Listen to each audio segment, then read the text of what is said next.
ko yun kasi may pera. Gaya-gaya daw ako kasi wala nang ingay. Hoy mga basher, teka maghinay-hinay. Ba't di ka na lang kaya magnilay-nilay? Kesa pula ka ng pula sa aking magharap buhay. Mabenta si Diwata, galing niya to be honest. Kaya ako na-inspira na magtayo ng pares. Hindi ibig sabihin ng kalaban sa negosyo.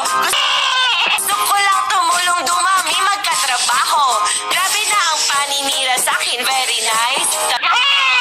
Tapatan ko lang yan ng aking Anli Rice. Anli Sabaw, my God, sarap sa feeling.